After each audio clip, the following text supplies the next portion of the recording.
ఎందుకంటే వచ్చేటప్పుడే వెహికల్లనే అయిపోయిండు అని చెప్పిండ్రు. ఇక వాళ్ళు డిక్లేర్ చేయాలి అఫీషియల్ గా. లేకపోతే పెద్ద పెద్ద ఆఫీసర్లు చాలా మంది ఉన్నారు ఇక్కడ చూసినా వచ్చినప్పుడు. మంత్రి కూడా వచ్చిపోయింది కదా. సో అది చెప్పలేకనే ఆయన ఇక్కడికి వెళ్ళి పారిపోయిండు. ఇదానికి వచ్చి కానీ చూసినట్టు ఉండాలి కదా. ప్రజాప్రభుత్వం మళ్ళీ రేపు పొద్దుగాల చెప్పాలి కదా. మేము అవసరం అయితే బాడీ కార్డు కూడా వచ్చి చూసిపోయినాం అని చెప్పాలి కదా. నాకు తెలిసి అయితే ఇప్పటికే అయిపోయింది ఇదంతా. ఇది కేవలం కోల్డ్ బ్లడెడ్ మర్డర్. అంటే గొంతు కోసి పచ్చి బట్టతోని గొంతు కోసి చంపినట్టుగా ఆర్టీసీ ఉద్యోగుల మీద పగబట్టి. ఇలా ముఖ్య ఉద్దేశం ఏంటంటే ఈ తెలంగాణ వచ్చిన తర్వాత కూడా తెలంగాణను, తెలంగాణ ఆస్తులను, తెలంగాణ వనరులను మొత్తం ఆంధ్రోళన పాలు చేసేందుకు మేఘా కృష్ణారెడ్డి అన్ని పార్టీలకు, అన్ని రాజకీయ పార్టీలకు ఆయనే ఫైనాన్సరు. ఇలా ఆర్టీసీ బస్సులు కూడా ఆయననే కొంటున్నాడు. ఆల్రెడీ 5 డిపోలు సమర్పయామి చేసేసిండ్రు. ఇప్పుడు మొత్తం ఉన్న ఆర్టీసీ వ్యవస్థను కూడా మొత్తం సర్వనాశనం చేసేటువంటి పరిస్థితికి వచ్చింది. లాస్ట్ కొన్ని సంవత్సరాలలో దాదాపు ఒక 14,000 మంది ఆర్టీసీ ఉద్యోగస్తులది రిటైర్మెంట్ అయిపోయింది. వీళ్ళు గవర్నమెంట్ వచ్చినప్పుడు 49,000 అంటే దాదాపు 50,000 ఉద్యోగస్తులు ఉంటే ఇప్పుడు 39,000 అయినరు. అంటే 10,000 మంది తగ్గిన తర్వాత కూడా ఆర్టీసీ వీళ్ళు అంటే ఓవర్ గా వర్క్ చేసి కూడా ఉద్యోగస్తులు ఎక్కువ పని గంటలు ఎక్కువ చేసి దాన్ని ఇంకింత ఎక్కువ రెవెన్యూస్ పెంచిండ్రు. ఇవాళ ఈయన ముఖ్యమంత్రి అయ్యేటందుకు, పొన్నం ప్రభాకర్ రవాణా శాఖ మంత్రి అయ్యేటందుకు మహాలక్ష్మి అనే స్కీమ్ ను పెట్టి ఆర్టీసీకు సంవత్సరానికి దాదాపు ఒక 6,000 కోట్ల నష్టం తీసుకొస్తున్నారు. ఇది ప్రభుత్వం ఇవ్వాల్సింది ఒక 4,000 కోట్లు మాత్రమే ఇస్తున్నారు. ఇక మిగతా 2,000 కోట్లు వీళ్ళ మీద పడుతున్నది. మొత్తం అవుట్ సోర్సింగ్ అని పెట్టి ఇప్పుడు ఆయన బస్సులకు మొత్తం మేఘా కృష్ణారెడ్డి బస్సులు వస్తున్నాయి. దాంట్లో రేవంత్ రెడ్డి పార్ట్నర్షిప్ ఉంటుంది, అన్ని పార్టీల పార్ట్నర్షిప్ ఉంటుంది. అంటే ఆపోజిషన్ లో పార్ట్నర్షిప్ కూడా ఉంటుంది వాళ్ళందరికీ. ఇప్పుడు బీహార్కి వెళ్ళట, యూపీకి వెళ్ళి, ఛత్తీస్గఢ్కి వెళ్ళి, ఒరిస్సాకి వెళ్ళి డ్రైవర్లను తీసుకొచ్చి నడిపిస్తున్నారు. ఇట్లా ఒక తీరుగా తెలంగాణను ఘాటా చేస్తున్నారు.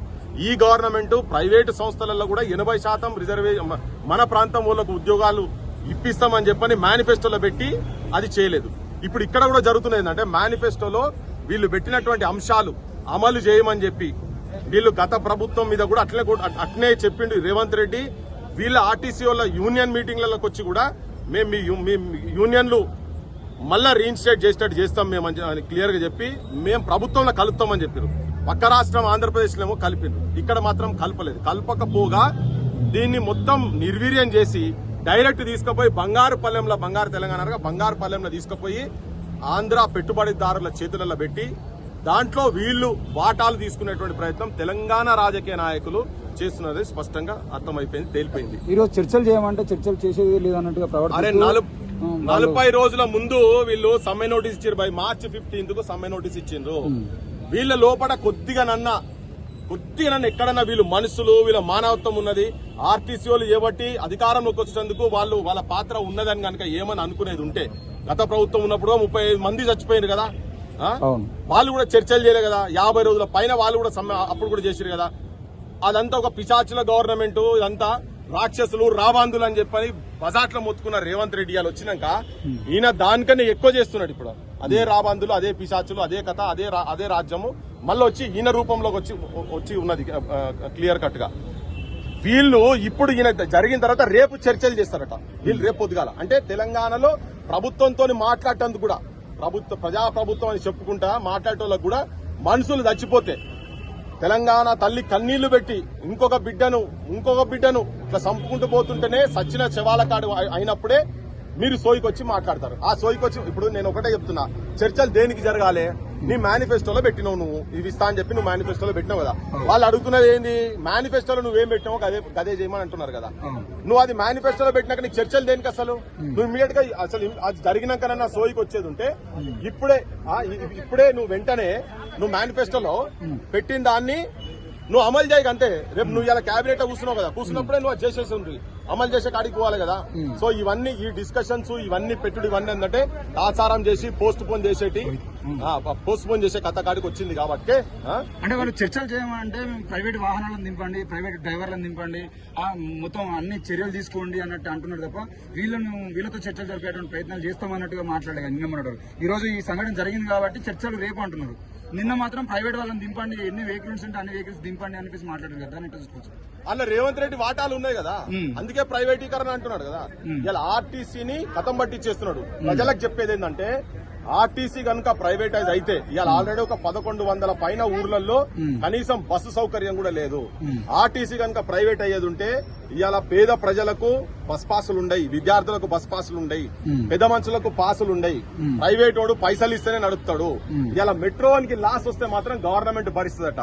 కానీ వీళ్ళు అధికారంలోకి వచ్చేటందుకు ఈ కాంగ్రెస్ వాళ్ళు మహాలక్ష్మి పేరు మీద అధికారంకి వచ్చిన తర్వాత ఇది లాస్ ను పడేసి ఇంకోటి ఏంటంటే ఆర్టీసీకి కొన్ని వేల కోట్ల ఆస్తులు ఉన్నాయి ఇక్కడ.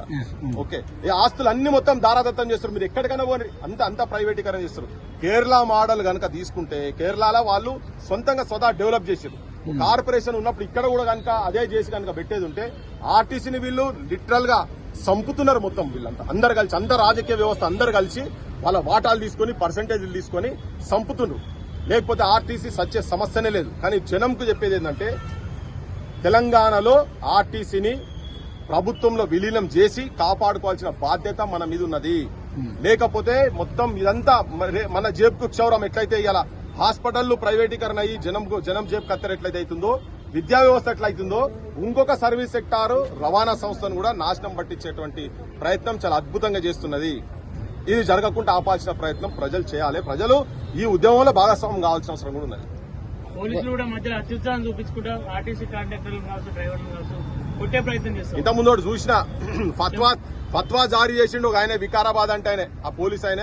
ఫత్వా ఏందట అంటే ఎవరు వీళ్లకు టెంట్లు ఇయ్యద్దు, ఎవరు గిన్నెలు ఇయ్యద్దు, ఎవరు కట్టెలు ఇయ్యద్దు అని చెప్పిండు. మొత్తం కుర్చీలు ఇయ్యద్దు. అరే మన ఎమర్జెన్సీ ఉన్న అదే రేవంత్ రెడ్డిని గవర్నమెంట్ లా ఎమర్జెన్సీ డిక్లేర్ చేసినావా? అప్రకటిత ఎమర్జెన్సీ తెలంగాణ నడుస్తున్నది.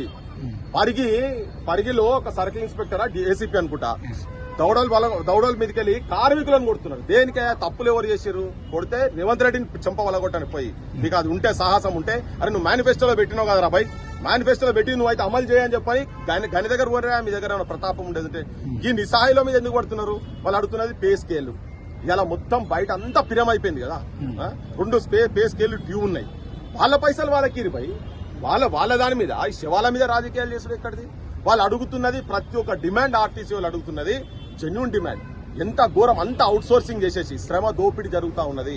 ఎప్పుడో బ్రిటిష్ కాలంలో చూసినాం శ్రమ దోపిడీ, ఇప్పుడు మళ్ళా గదే శ్రమ దోపిడీ జరుగుతున్నది. సో ఆర్టీసీ వాళ్ళకు ముఖ్యంగా నేను ఆర్టీసీ కార్మికులకు నేను విజ్ఞప్తి చేస్తున్నా ఏంటంటే మీరు అధైర్యపడకండి. నేను మళ్ళా చెప్తుంటా, Telangana need soldiers not martyrs అని. తెలంగాణకు సైనికులు కావాలి, అమరులు కాదు అని. చాలా ఇప్పటివరకు దాకా మొత్తం శవాల జాతర అయింది తెలంగాణ మొత్తము. ఇక ముందు కూడా అది జరగాల్సిన అవసరం తెలంగాణకు లేదు. అంటే ఇవాళ మంత్రి మాట్లాడుతూ రెచ్చగొడుతున్నారు, రెచ్చిపోవద్దు, ఆర్టీసీ కార్మికులు మేము ఆల్రెడీ అందరం దానికి సంబంధించినటువంటి చర్చలు చేస్తున్నాము, తప్పకుండా సఫలం అయితే మీరు రెచ్చిపోయేటువంటి మాటలు మాట్లాడే వాళ్ళని నమ్మి రెచ్చిపోదు అంటున్నాము. జర నేను ఏమనుకోదు బయట, ఒక్కసారి నేను జర కొద్దిగా టంగ్ స్లిప్ కావాల్సి వస్తుంది. చెప్పు తీసుకొట్టాలి ఆర్టీసీ మంత్రి గారిని, పొన్నం ప్రభాకర్ అంటోని చెప్పు తీసుకొట్టాలి. పొన్నం ప్రభాకర్ రేవంత్ రెడ్డిని కూడా చెప్పు తీసుకొట్టాలి. ఒకవేళ అట్లా కనుక మాట్లాడితే, అరే మీరు మాట్లాడలే గత గవర్నమెంట్ ఉన్నప్పుడు ఏం మాటలు మాట్లాడారు? మీరు మాట్లాడినా కదా, ఇలా మేము మాట్లాడుతున్నాం. అప్పుడు మీరు కొత్త పిచ్చగాడు అన్నట్టు మీరు మాట్లాడారు అప్పుడు. కానీ మేము ఎప్పటి నుంచో మాట్లాడుకుంటూ వస్తున్నాం కదా. మీరు సంకనాక చంద్రబాబు ఎంబడి తిరిగేటప్పుడు కూడా మేము మాట్లాడినాం కదా. ఆంధ్ర పాలకులు ఎంబడి ఉన్నప్పుడు కూడా మేము మాట్లాడినాం ఇవన్నిటి గురించి. మీరు మాట్లాడితే ఇలా ఎవడో ఉసుకొలుతున్నాడు. ఎవడెందుకు ఉసుకొలుతున్నా? గత గవర్నమెంట్ లో 34 మంది చచ్చిపోలేదా? ఎవడు దేనికి ఉసుకొలుతాడు? నువ్వు అమలు చేయి, నువ్వు మేనిఫెస్టోలో పెట్టింది అమలు చేయి, మాట్లాడడం కదా మేము.